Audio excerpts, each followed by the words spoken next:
Hey, wonderful people!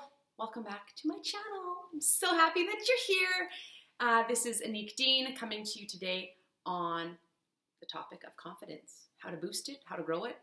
We all want more confidence. It is a work in progress throughout our life. I think that we have it. We're just born with it, and then we slowly need to kind of lose it and start realizing the world around us as we grow and we get older, right? A baby is born confident. And that's where we want to get to ourselves as people. So as a mom and as a business leader and a business coach, confidence is huge. We need to have it ourselves as parents. If we want to instill it in our kids, they need to see us with it. And we want that as leaders, if we want our teams to see that, and as coaches. And so I'm going to give you 6 really kind of tangible, easy things that you can do right away to really get moving in an upward direction with your own confidence and in helping others to grow theirs as well. So let's get right to it. First thing, and you're going to hear this over and over on my channel, self-talk, affirmations. What do you say when you talk to yourself? This is huge. How do you start your day? When you wake up, when you roll out of bed? What do you say to yourself right before you make that business call or that business ask, or you ask that person on that date, or you try out for the team, or you try something new and we're so scared? Do you say to yourself, oh, I probably shouldn't do it. I'm probably going to fail. You guys, honestly, what are you saying to yourself? Or do you say, I can do this. I can handle this. I need to go for it. I'm safe. I'm okay. I'm loved. What are you saying to yourself? Tell yourself you're confident. That's one of the things I affirm every day. I am confident, I am capable, I'm committed, and I'm consistent. Those are the C's. I'm a former school teacher. I taught grade 7, and I love alliteration. I love when we start things with the same letter. So I'm confident, I'm capable, I'm committed, and I'm consistent. Those are 4 big keys in my life. So tell yourself you're confident. 2, this is so easy.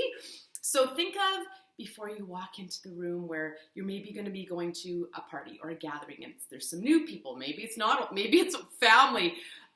Maybe you're going to, a meeting at the school, or I don't know, a meeting with a client, if you're a business person, meeting a new team, if you're an athlete.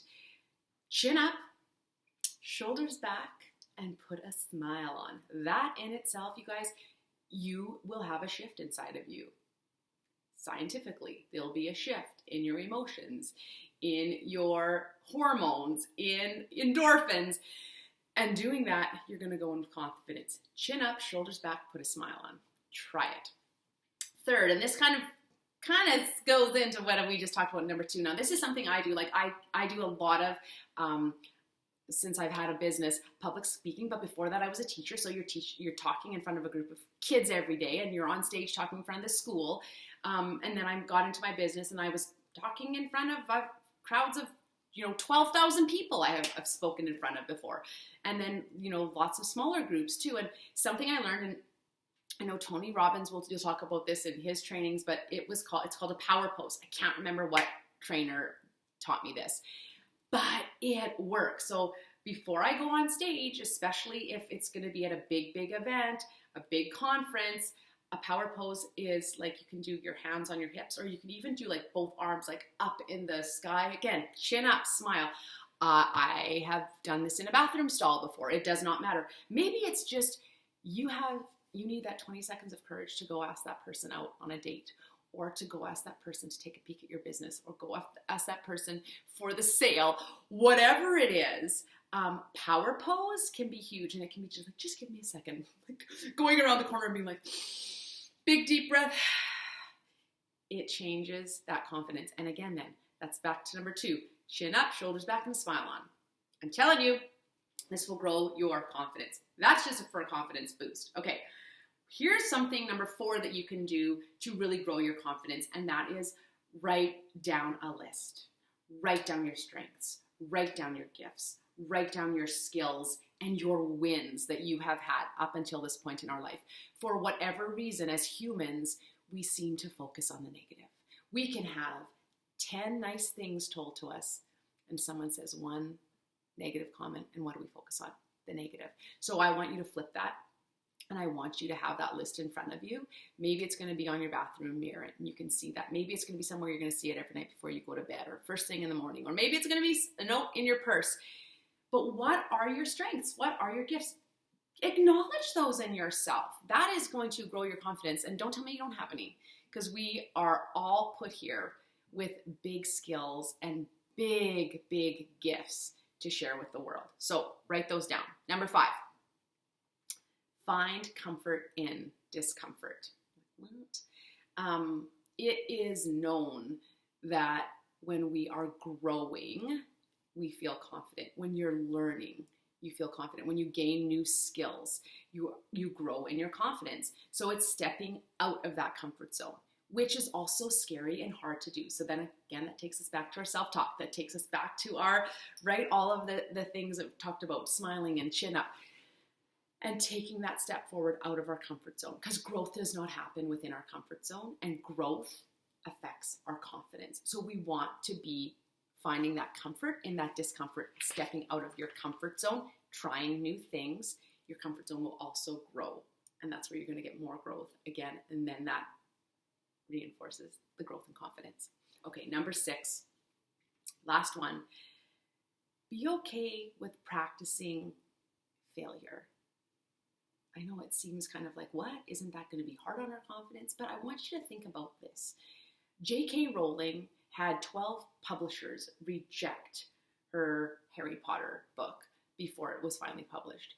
What if after the first one, she was like, I guess this is junk, and threw it in the garbage? What if after the second? What if after the 10th? What if she had said, I'm going to just talk to 10 publishers, and if no one has done it by then, we wouldn't have Harry Potter. Are you kidding me? No Harry Potter. Everyone knows who Harry Potter is. I can give you 1,000 different examples just like that, where people were rejected, where people fell down, where people had mistakes. Michael Jordan, I know you know who he is, the basketball player, Air Jordan. He was cut from his high school basketball team when he was, I think, in grade 10. Like, there are endless stories out there of people who have had massive success and who you would look at as someone who would have the biggest confidence in the world. And they've had setbacks, they've had mistakes, they've had failures. But what they do is they have a quick bounce back and they keep going. So you can have a moment of feeling sad. I'm not saying don't feel the feelings, but we need to be aware of it, because a lot of times it's just like, okay, let's keep going, next, keep going. So think of a baby learning to walk.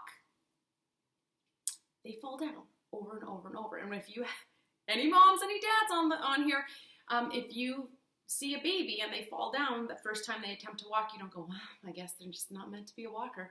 I guess they're just going to be a crawler for the rest of life. Everyone eventually, learns to walk. And so I want you to think about that. What do?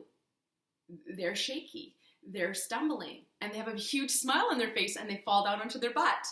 And then they get back up and they keep trying, and eventually it comes into a few steps. And then within years, they're running and they're sprinting and they're jumping and they're doing all the things, but we all start needing to learn.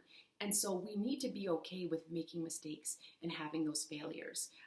Those who fail regularly and keep trying anyway are better equipped to respond to setbacks and to challenges, and they grow in their confidence. I hope this has been helpful. I hope something out of here you're like, oh, never thought of it that way.